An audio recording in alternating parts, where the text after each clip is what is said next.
नमस्कार दोस्तों, मैं अपने YouTube चैनल में फिर से एक बार आपका स्वागत करता हूं। आज हम दो बातों के लिए वीडियो बनाने बैठे हैं और वीडियो लेट आने का कारण भी यही था कि लकी ड्रॉ जो नर्सरी क्लास वाले एडमिशन के थे, जिसकी फर्स्ट लिस्ट आ चुकी थी, दूसरी लिस्ट वेटिंग थी, वो दूसरी लिस्ट आनी थी, वो 15 अगस्त के बाद कभी भी आनी थी। तो अब वो 29 अगस्त 2024 को नोटिफिकेशन आ गया है और सेकेंड ड्रॉ आ गई है। और जिन लोगों का एडमिशन फर्स्ट राउंड में नहीं हुआ, उन सीटों पे जो वैकेंट रह गए उनके लिए दूसरी लिस्ट आ गई है। अब दूसरी लिस्ट में जिन लोगों के नाम आए हैं उनके मोबाइल पे गवर्नमेंट ने मैसेज भेज दिए हैं। अब जिनके मोबाइल पे मैसेज आए हैं वो लोग उन स्कूलों में जाके कांटेक्ट करें जहाँ पे उनका नाम आया है। और ये जो सेकंड लिस्ट है वो नर्सरी एडमिशन वाली है। नर्सरी, केजी और फर्स्ट क्लास की जो एडमिशन के लिए फर्स्ट लिस्ट आई थी, उसी का ये सेकंड पार्ट है। सेकंड लिस्ट अभी तो आई है। अभी इसके बाद अभी इनमें जिनके नाम नहीं आए, उसके बाद 1 महीने बाद, 1.5 महीने बाद फिर से थर्ड लिस्ट भी आएगी, फोर्थ लिस्ट भी आएगी, 1-1.5 महीने और बाद फिर फोर्थ लिस्ट आएगी, फिर 1-1.5 महीने बाद और फिर फिफ्थ लिस्ट आएगी। तो लिस्ट 1-1.5-2 महीने के डिफरेंस पे आती रहेंगी, 5वीं लिस्ट तक आती है। और गवर्नमेंट अपने सारे सीट भरने की कोशिश करती है और लोगों के नाम बार बार ड्रॉ में देती रहती है और चाहती है कि सारी सीटें भर जाएं। तो ऐसा नहीं है कि वो फिर जिसके नाम नहीं आए उसके नहीं आएंगे, उनके आगे आ सकते हैं। सेकंड लिस्ट में अगर नाम नहीं आए तो थर्ड में भी आ सकते हैं, फोर्थ में भी आ सकते हैं, फिफ्थ में भी आ सकते हैं। तो बाकी आप चैनल को अगर सब्सक्राइब करके रखेंगे तो जब ड्रॉ में जब भी नेक्स्ट ड्रॉ आएगा तो मैं फिर से एक बार बता दूंगा, वीडियो बना दूंगा, तो उससे आपको पता लग जाएगा।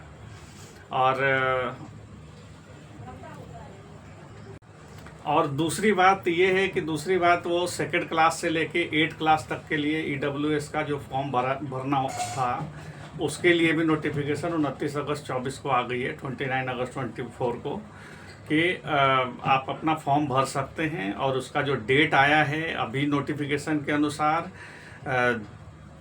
3 सितंबर से लेके 13 सितंबर तक आप फॉर्म भर सकते हैं। और 3 से लेके 13 सितंबर तक फॉर्म भरने का डेट है और 20 तारीख को लकी ड्रॉ आने का डेट है। बाद में अगर सरकार डेट बढ़ा देती है तो 10 दिन फॉर्म भरने का डेट बढ़ाएगी, तो 10 दिन लकी ड्रॉ का डेट भी आगे बढ़ जाएगा, फिर 10 दिन एडमिशन की डेट भी आगे बढ़ जाएंगे। वो बाद की बात है, जब नेक्स्ट सर्कुलर आएगा तब की बात है। अभी 3 सितंबर से लेके और 13 सितंबर तक आप फॉर्म भर सकते हैं। और अभी 20 सितंबर को उसका लकी ड्रॉ का डेट है और आगे उसमें एडमिशन का प्रोसेस, उसके लिए टाइम वगैरह जो भी है उसके अकॉर्डिंग आपको आपका एडमिशन मिल जाएगा। 20 तारीख को ड्रॉ आया तो 20 के बाद एडमिशन शुरू हो जाएंगे।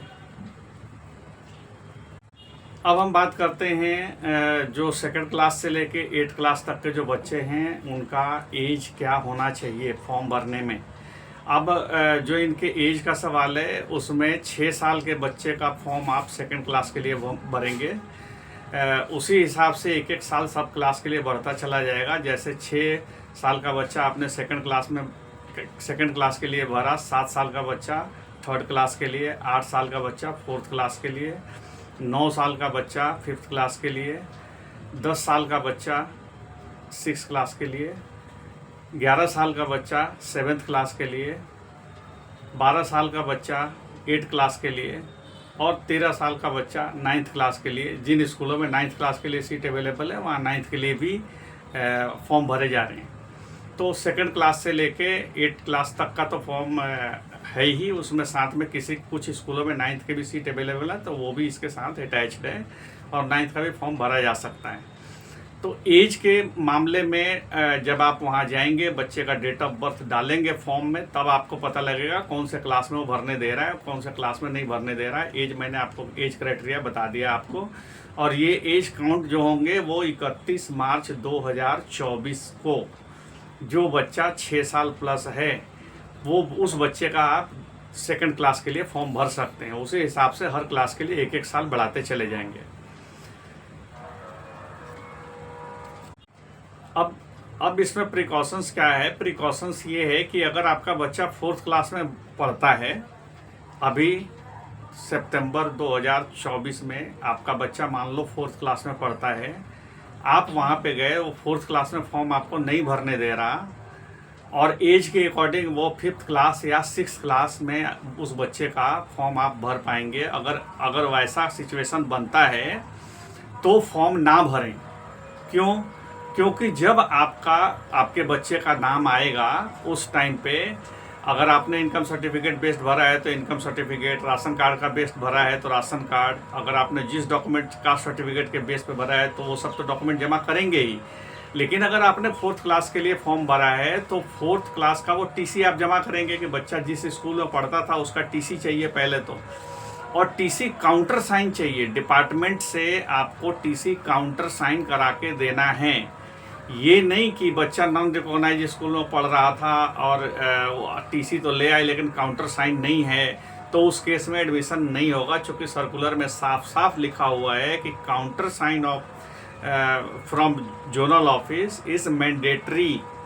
तो मैंडेटरी का मतलब समझें कि अगर उस बच्चे का अगर आप टीसी नहीं देंगे तो उसका एडमिशन उस क्लास में नहीं होगा। सपोज करिए आपने 4th क्लास का फॉर्म भरा है और बच्चा 4th में नहीं पढ़ रहा, वो बच्चा 4th में अगर नहीं पढ़ रहा तो आपको टीसी 4th रीडिंग की नहीं मिलेगी। अगर आप 3rd रीडिंग की या 2nd रीडिंग की टीसी कटवा के ला रहे हो और 4th में एडमिशन करवाने जा रहे हो तो उसका एडमिशन नहीं मिलेगा। तो इसलिए बेमतलब का एक्सरसाइज हो जाएगा, तो उसका कोई फ़ायदा नहीं है। अगर आपका बच्चा 4th में पढ़ रहा है और वहाँ पे 4th में फॉर्म भरने दे रहा है तभी आप फॉर्म भरें। अगर आपका बच्चा 6 में पढ़ रहा है, वहाँ 6 में फॉर्म भरने दे रहा है तभी आप फॉर्म भरें। जिस क्लास में बच्चा अभी पढ़ रहा है प्रेजेंटली सितंबर 2024 में जिस क्लास में बच्चा पढ़ रहा है उसी क्लास का फॉर्म आप भरें, तभी आप उसका एडमिशन करा पाएंगे। अगर वो बच्चा पढ़ नहीं रहा किसी स्कूल में तो आप टीसी जमा नहीं कर पाएंगे। टीसी जमा नहीं कर पाएंगे तो उस केस में आपको एडमिशन नहीं मिलेगा। और जैसा कि मैंने बताया आपको कि टीसी जमा नहीं करेंगे तो आपको एडमिशन नहीं मिलेगा, और टीसी आपका काउंटर साइन होना चाहिए जोनल ऑफिस से, और वही स्कूल करा के दे पाएंगे जो रिकॉग्नाइज्ड हैं। जो स्कूल रिकॉग्नाइज नहीं है वो आपको काउंटर साइन करा के टीसी नहीं दे पाएंगे। इसलिए अगर आपके बच्चे नॉन रिकॉग्नाइज स्कूल में पढ़ रहे हैं तो आप उनका फॉर्म ना भरें। अगर एज मिसमैच हो रहा है, क्लास मिसमैच हो रहा है तो आप उनका फॉर्म ना भरें। उस केस में आपको एडमिशन नहीं मिलना है। अब हम बात करते हैं डॉक्यूमेंट्स की। अब डॉक्यूमेंट्स की बात यह है कि अगर आप EWS कैटेगरी में भर रहे हैं तो आप 2 डॉक्यूमेंट्स के बेस से भर सकते हैं। एक है इनकम सर्टिफिकेट और एक दूसरा है राशन कार्ड।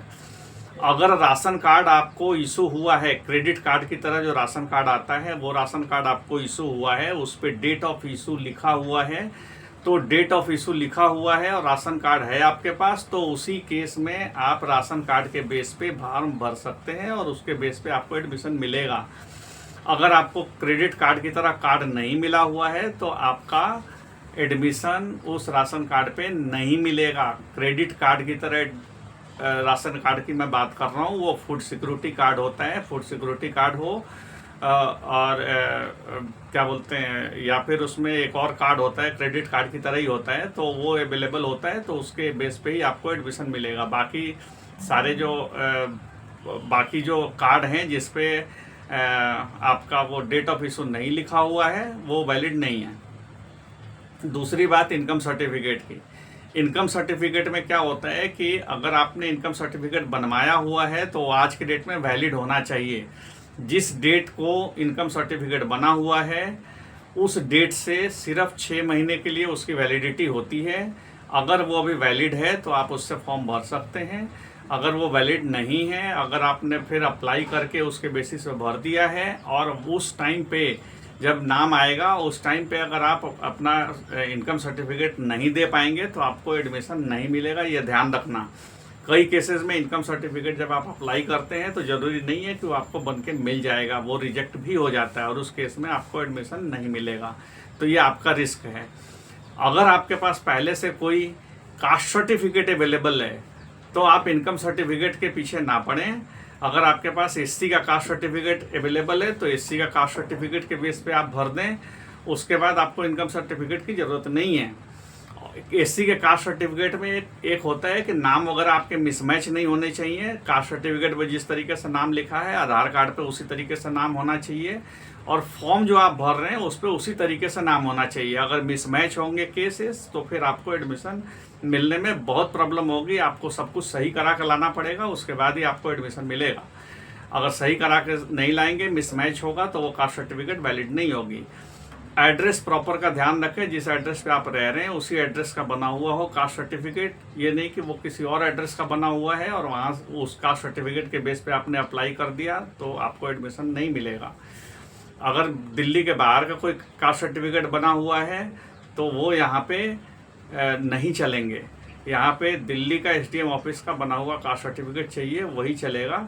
चाहे वो फादर के नाम का हो तो भी चलेगा, बच्चे का नाम का हो तो भी चलेगा। In case of OBC caste certificate, अगर ओबीसी का कास्ट सर्टिफिकेट बना हुआ है तो कब का बना हुआ है ये डेट बड़ा इंपॉर्टेंट है, क्योंकि उसका एनसीएल जो है वो सिर्फ 1 साल के लिए वैलिड होता है। अगर 1 साल से ज़्यादा पुराना है आपका कास्ट सर्टिफिकेट तो उस केस में आपके पास एनसीएल होना चाहिए। एनसीएल भी एसडीएम ऑफिस से बनता है। अगर एनसीएल बनवा रखा है आपने और उसकी वैलिडिटी अभी है तभी फॉर्म भरें, अदरवाइज भरने का कोई फ़ायदा नहीं, क्योंकि एनसीएल के बिना आपको एडमिशन नहीं मिलेगा।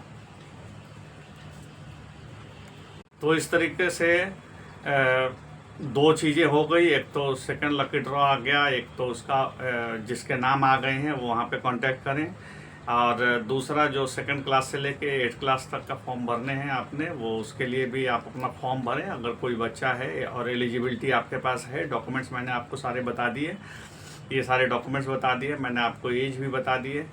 और उसके बाद फॉर्म भरने में कोई गलती ना करें, क्योंकि एक बार जो आप फॉर्म भरेंगे वो उसमें कोई करेक्शन नहीं है, कोई एडिट ऑप्शन नहीं है।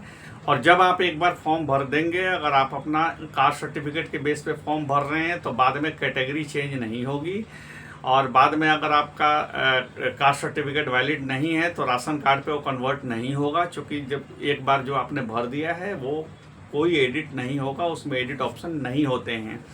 कई लोग ऐसे गलती करते हैं कि कास्ट सर्टिफिकेट रखा हुआ है और इनकम सर्टिफिकेट अप्लाई करके उस बेसिस पे भर देते हैं। इनकम सर्टिफिकेट बन के आया नहीं, केस रिजेक्ट हो गया, कास्ट सर्टिफिकेट आप लगाते रह जाओगे, कैटेगरी चेंज नहीं होगी। अगर आपने इनकम सर्टिफिकेट के बेस पे भरा है तो इनकम सर्टिफिकेट ही बना के आपको देना पड़ेगा, तभी आपका एडमिशन होगा। अगर रिजेक्ट हो गया तो आपका केस रिजेक्ट हो गया। कास्ट सर्टिफिकेट आपके पास धरा है, धरा रह जाएगा, उससे कुछ नहीं होता। राशन कार्ड धरा है, धरा रह जाएगा, उससे कुछ नहीं होता। तो जो डॉक्यूमेंट आपके पास क्लियर है सिर्फ उसी डॉक्यूमेंट के बेस पे भरें, बाद में एडिट ऑप्शन होता नहीं है। आपने जो भी नाम वगैरह भरने हैं वो पूरा नाम भरना है। ये नहीं कि आपने आधा नाम भर दिया, सरनेम लगाया नहीं, और आपके सारे डॉक्यूमेंट में सरनेम लगा हुआ है। वहाँ पे जब एडमिशन मिलेगा आपका वो सरनेम गायब हो जाएगा।